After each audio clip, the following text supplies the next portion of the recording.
नमस्कार प्रिय विद्यार्थियों, मैं आपका मैथमेटिक्स टीचर महेंद्र बंजारा आप सभी का स्वागत करता हूं एक बार फिर से।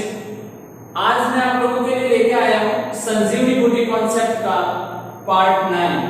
अभी तक मैंने आपको पार्ट 8 तक 10th हिंदी मीडियम वाले बच्चों के लिए जो कॉन्सेप्ट क्लियर करवाया है, उसके अंदर क्वेश्चन नंबर 19 तक का पूरा कॉन्सेप्ट क्लियर करवा दिया है और साथ ही उसमें मैंने 2019, 2018 सप्लीमेंट्री एंड 2017 तक के क्वेश्चन मैंने उठाए हैं और वहां से आपको अच्छे क्वेश्चन सॉल्व करवाए। आज फिर अपन शुरू करते हैं क्वेश्चन नंबर 20।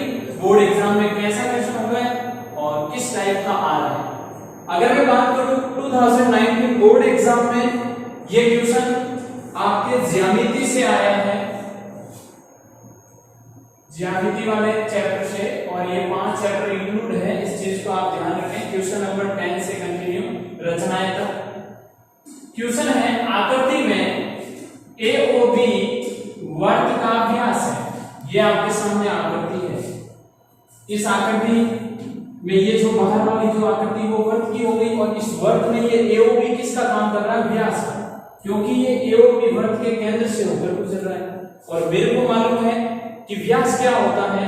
वर्त के केंद्र से गुजरने वाली एक ऐसी रेखा जो जिसके दोनों तरफ से दोनों बिंदु वर्त की परिधि को स्पर्श करे, तो ये AOB क्या हो गया? व्यास।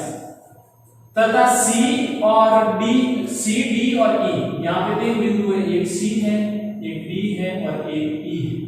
अर्धवर्त पर स्थित कोई 3 बिंदु है, जैसा डायग्राम बना हुआ है उसके अकॉर्डिंग समझ लेना।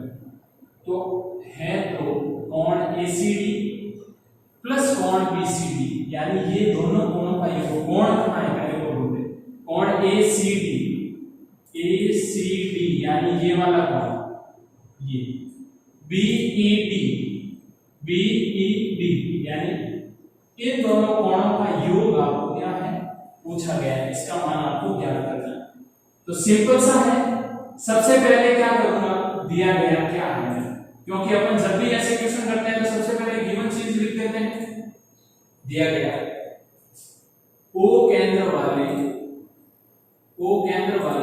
वर्त में AOB वर्त का व्यास है, ये स्पष्ट बोला है क्वेश्चन में, व्यास है, तथा C, D और E अर्धवर्त में स्थित 3 बिंदु हैं। ये चीज बोली गई। अब अपन को क्या करना है? ज्ञात क्या करना है? सिद्ध नहीं, ज्ञात करना है।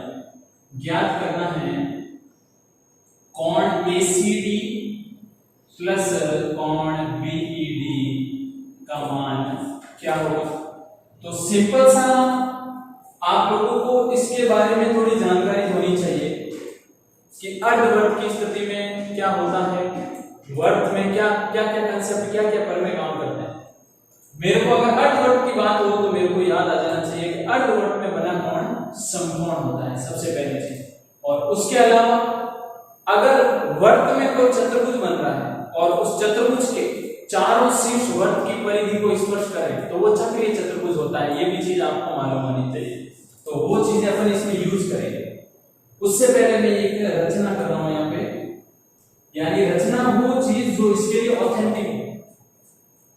A से C को मिला, उससे क्या होगा अभी समझिएगा।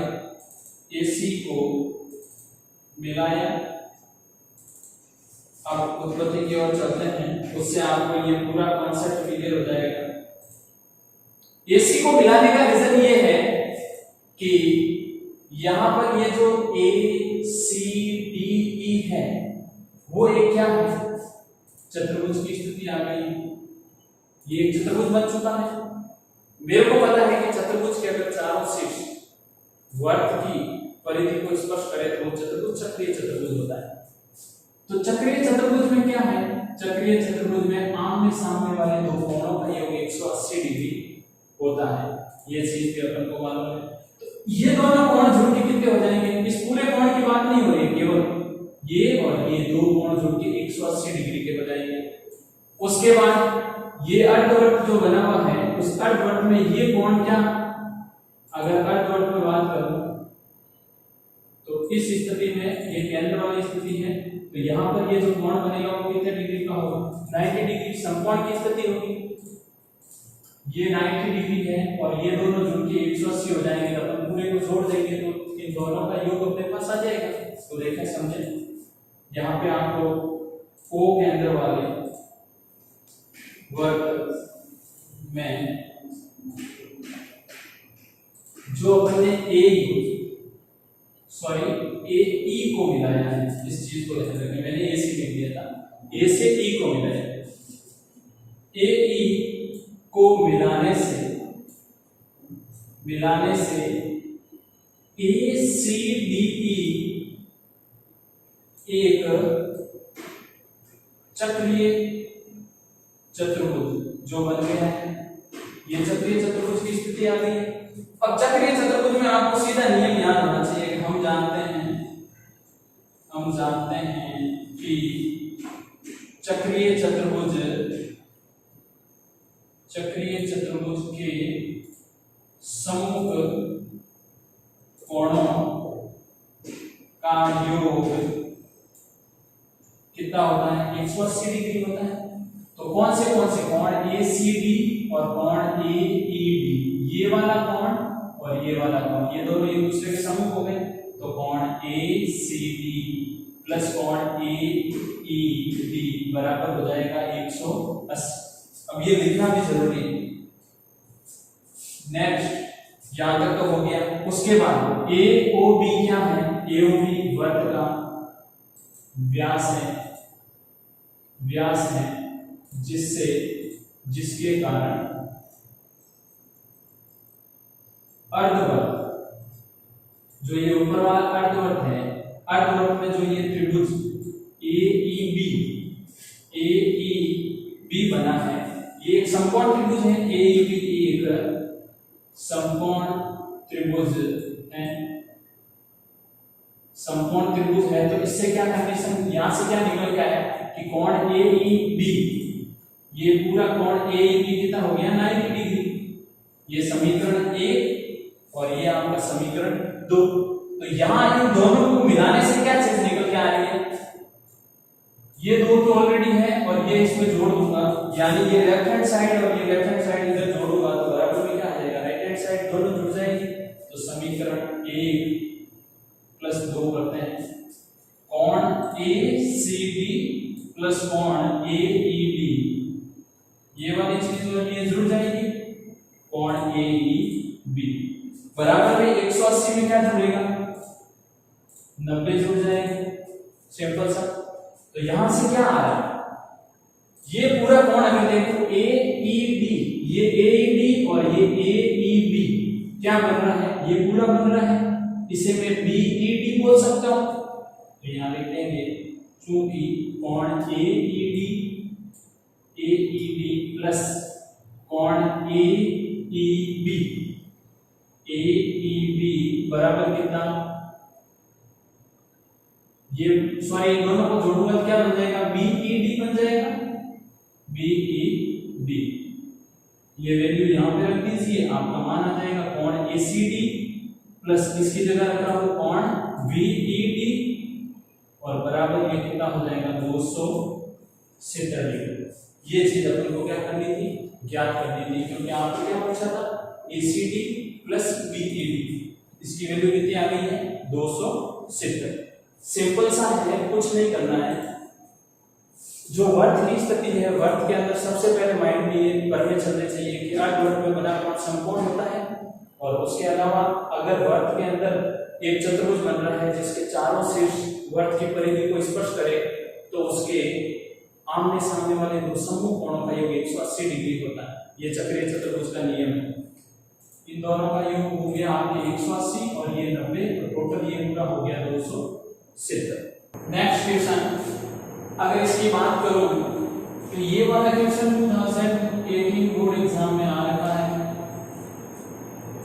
और इस टाइप के जो क्वेश्चन है वो बोर्ड एग्जाम में लगभग 90% इस टाइप के क्वेश्चन आने का चांस है। कैसे? क्योंकि इसमें माध्यिका वाला कंसेप्ट है, और माध्यिका का क्वेश्चन कैसा भी हो, आपके पेपर में ये क्वेश्चन जरूर होगा, तो इस क्वेश्चन को अच्छे से समझिएगा। और इस क्वेश्चन को शुरू करने से पहले मैं माध्यिका की कुछ चीजें बताता हूँ आपको कि त्रिभुज के अंदर माध्यिका क्या होती है। माध्यिका एक ऐसी लाइन है जो त्रिभुज के शीर्ष से सम्मुख भुजा तक खींची जाती है और जो त्रिभुज की सम्मुख भुजा को दो समान भागों में बांट देती है। अब एक त्रिभुज में ज्यादा से ज्यादा 3 माध्यिकाएं होती है और वो तीनों माध्यिकाएं जिस बिंदु पर प्रतिच्छेद करती है उस बिंदु से अगर उनके ऊपर और नीचे वाले हिस्से का अनुपात देखा जाए तो अनुपात होता है 2:1। और ये चीज बहुत इंपॉर्टेंट है इस पूरे क्वेश्चन को सॉल्व करने के लिए। क्वेश्चन समझिए, एक त्रिभुज एबीसी, अपन साथ में डायग्राम बनाते हुए चलते हैं। एक त्रिभुज है एबीसी, ए बी एंड सी त्रिभुज बोला है। त्रिभुज एबीसी में माध्यिकाएं एडी, बीई और सी है। 3 माध्यिकाएं बोला और अभी मैंने आपको 3 माध्यिकाओं के बारे में बात की थी। तो ये माध्यिका एडी हो गई, दूसरी माध्यिका बीई हो गई और तीसरी माध्यिका सीएफ। ये तीसरी माध्यिका आपके सीएफ। माध्यिका शीर्षों से खींची जाती है, त्रिभुज के शीर्ष बिंदुओं से। इस चीज का ध्यान रखें। एक बिंदु जी से होकर गुजरती है, ये बिंदु हो गया अपना जी, तीनों इसी बिंदु से होकर गुजर रही है। क्लियर हो गया होगा आपको? ऐसा डायग्राम आपको श्योर में मिलेगा, इस चीज को आप ध्यान रखें। यदि एडी बराबर 9 सेंटीमीटर, ये पूरी एडी है और इस एडी की लंबाई कितनी है 9 सेंटीमीटर, बाहर रखा है। उसके बाद जीई की वैल्यू कितनी है 4.2 सेंटीमीटर। ये जी कितना सेंटीमीटर है और इसका मान कितना है 4.2 सेंटीमीटर। और जीसी कितनी है, तो ये जी और जी से लेके सी तक की जो लंबाई है वो है आपके 6 सेंटीमीटर। अब ज्ञात क्या करना है आपको, एजी की वैल्यू निकालनी है, ये एजी का मान है। उसके बाद बीई का मान निकालना है, तो बीई कहां है, ये बी से लेके ई तक, कहने का मतलब पूरी माध्यिका बीई की वैल्यू चाहिए। और एफजी यानी ये वाली एफ से जी तक का जो रेखाखंड है उसका मान चाहिए। तो सिंपल सी बात, सबसे पहले आपको अगर इस क्वेश्चन में अच्छे नंबर लाने हैं और शुरुआती नंबर लाने हैं तो पहले जो चीज गिवन है वो लिख दें।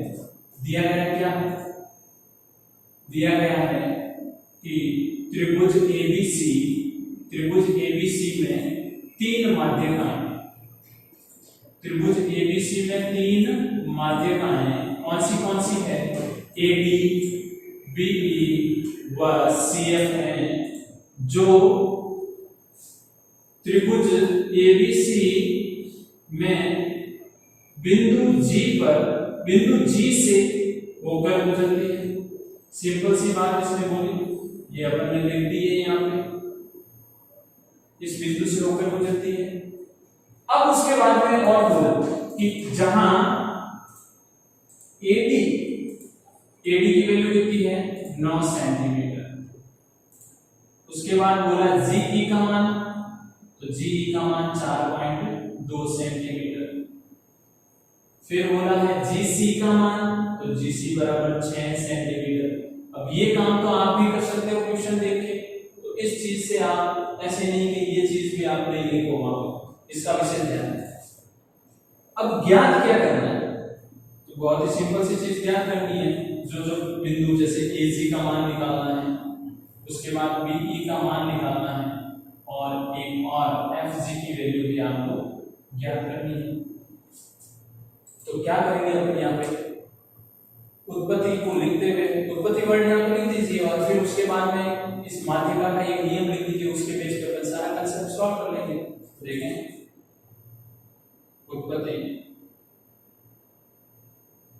उत्पत्ति में एक बार वापस लिखें, त्रिभुज एबीसी में 3 माध्यिकाएं एडी, बीई व सीएफ हैं।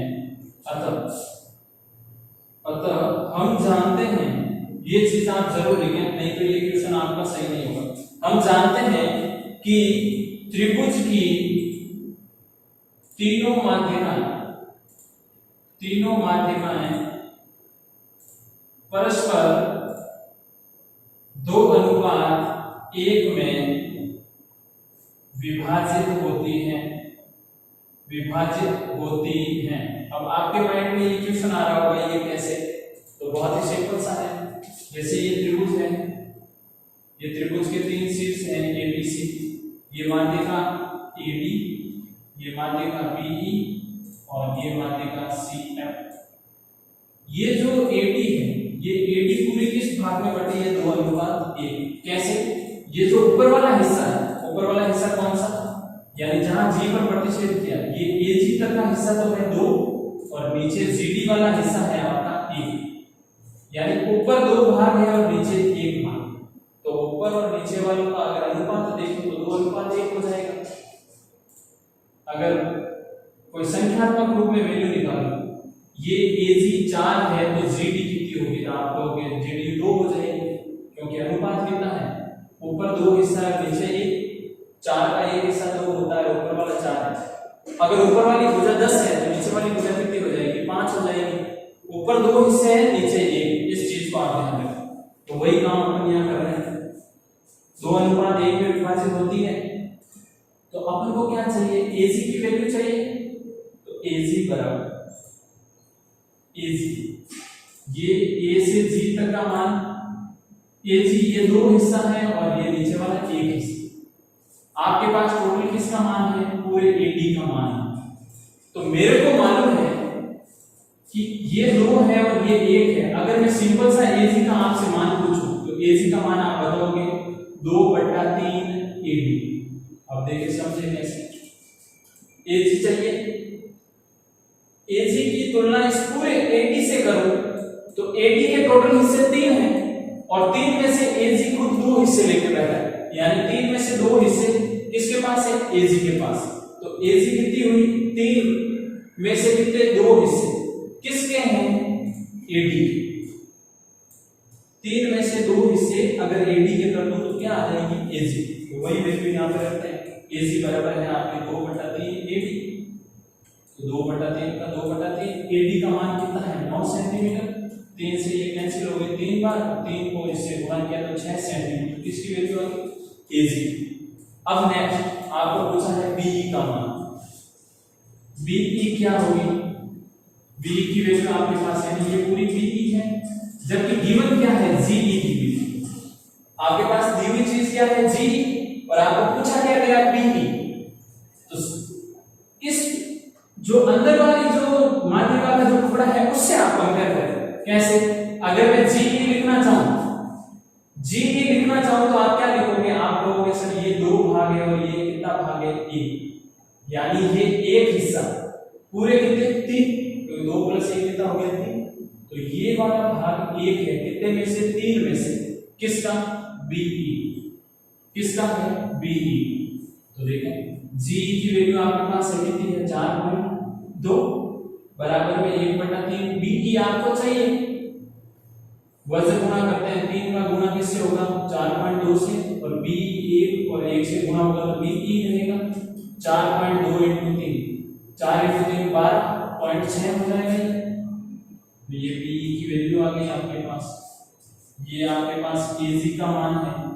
एक लास्ट FG पूछा हुआ है, FG की वैल्यू कैसे ज्ञात करोगे? तो इसी प्रकार FG चाहिए आपको, और आपके पास क्या दी हुई है? CG का मान दिया हुआ। ये वाला हिस्सा मेरे को चाहिए। तो मेरे को पता है कि अगर GC और FG,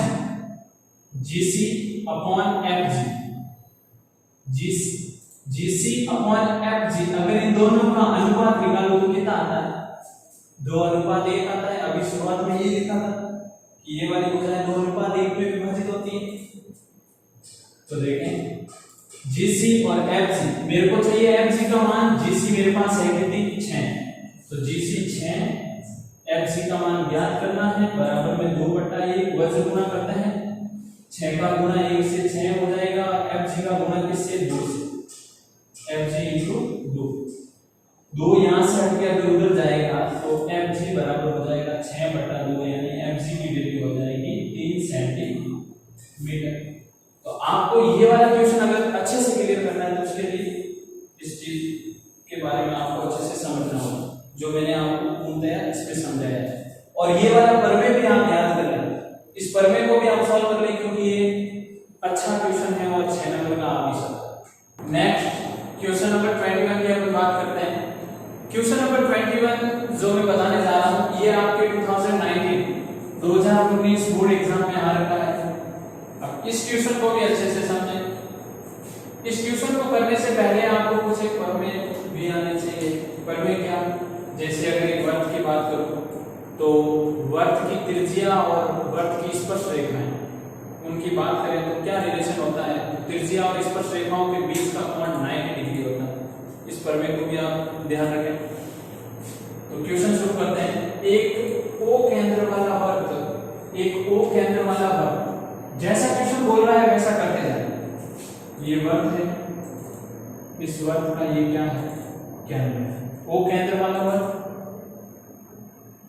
चतुर्भुज एबीसीडी के चारों भुजाओं को अंतर स्पर्श करता है। यानी वर्त चतुर्भुज एबीसीडी की चारों भुजाओं को अंतर स्पर्श कर रहा है। यानी वर्त अंदर है और चतुर्भुज बाहर बना हुआ है।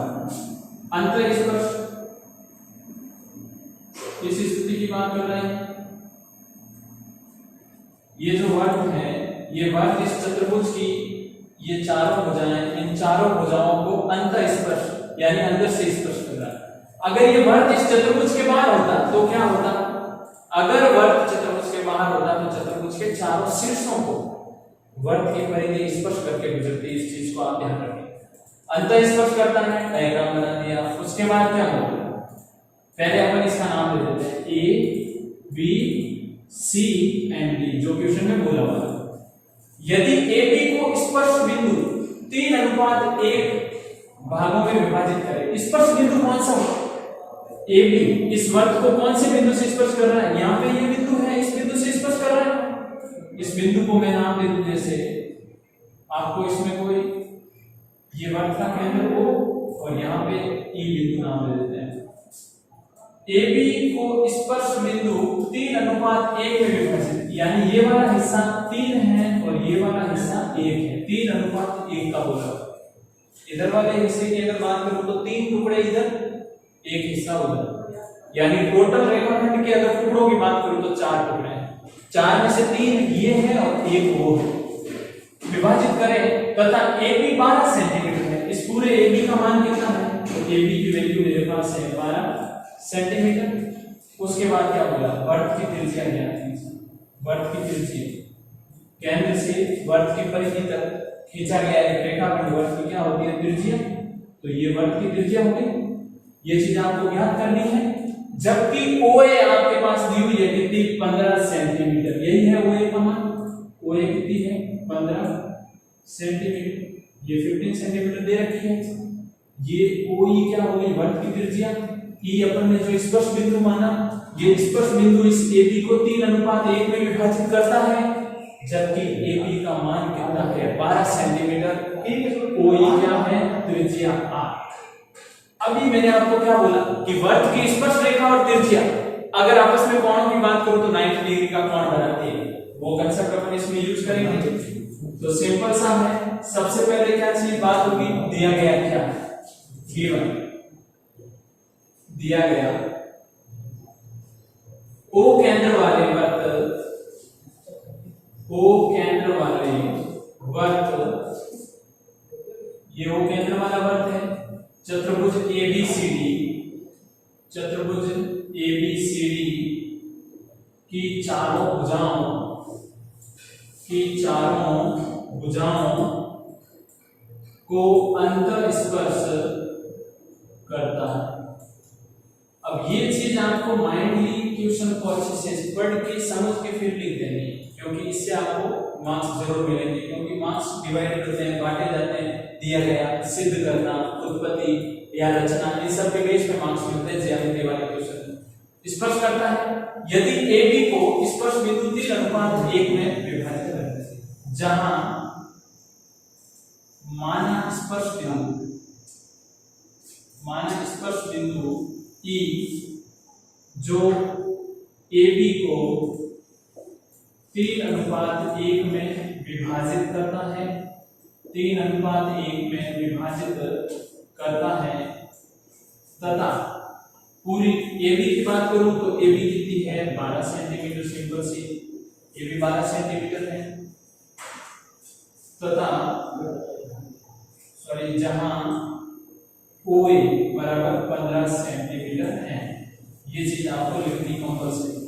ज्ञात क्या करना है? तो ज्ञात करना है वर्त की त्रिज्या।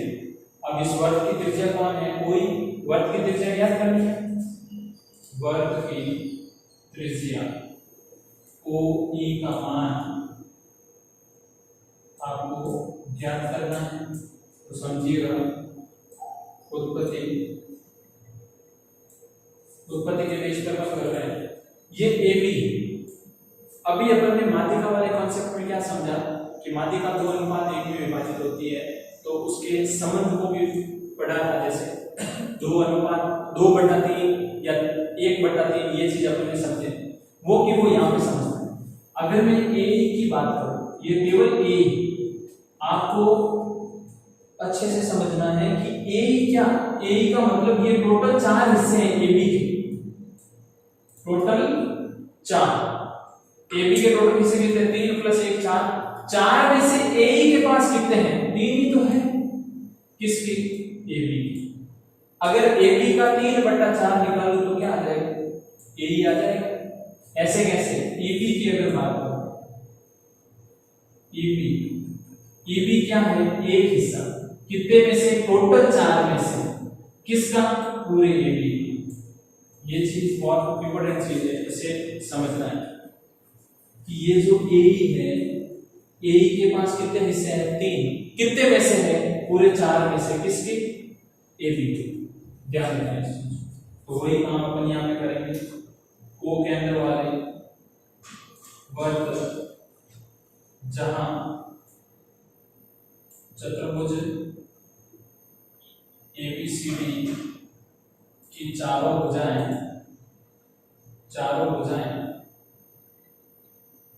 वर्त की परिधि को अंतःस्पर्श करती हैं, तो अंतःस्पर्श कर रही है, तो जहां पर AB की वैल्यू क्या दी हुई है? जहां AB बराबर 12 सेंटीमीटर है, 12 सेंटीमीटर गिवन है। मेरे को चाहिए AE का मान। AE का मान क्यों चाहिए? क्योंकि आप अगर इस त्रिभुज को देखें तो ये समकोण त्रिभुज की स्थिति है। समकोण त्रिभुज में ये क्या हो जाएगा? आधार, और ये कर्ण मेरे पास गिवन है। मेरे को लंब ज्ञात करना रहेगा। तो ये चीज कैसे लेके आऊंगा कि मेरे को मालूम है कि AE बराबर इस कॉन्सेप्ट के अकॉर्डिंग 3/4 AB हो जाएगा। AE बराबर 3/4 AB। 3/4 AB की वैल्यू कितनी है? 12। 4 से 12 कटेगा 3 बार। 3 × 3 कितना हो जाएगा? 9 सेंटीमीटर। यानी सामने दिख रहा है, अगर ये पूरी 12 है, 12 के 3 हिस्से करूं, सॉरी 12 के टोटल 4 हिस्से करने हैं, तो 12 के 4 हिस्से कितने? 3 के हो जाएंगे। उसमें से 3 हिस्से इसके पास है, तो 3 + 3 + 3 यानी 9 सेंटीमीटर ये होगी, और एक हिस्सा उधर यानी 3 सेंटीमीटर वो हो गई। टोटल जोड़ो तो 12 हो जाएगी। तो आपके पास AE का मान कितना आ गया? 9। ये AE 9 सेंटीमीटर आ गई। तो समझने लायक चीज यहाँ पे क्या है कि अपन को चाहिए था OE, यानी ये त्रिभुज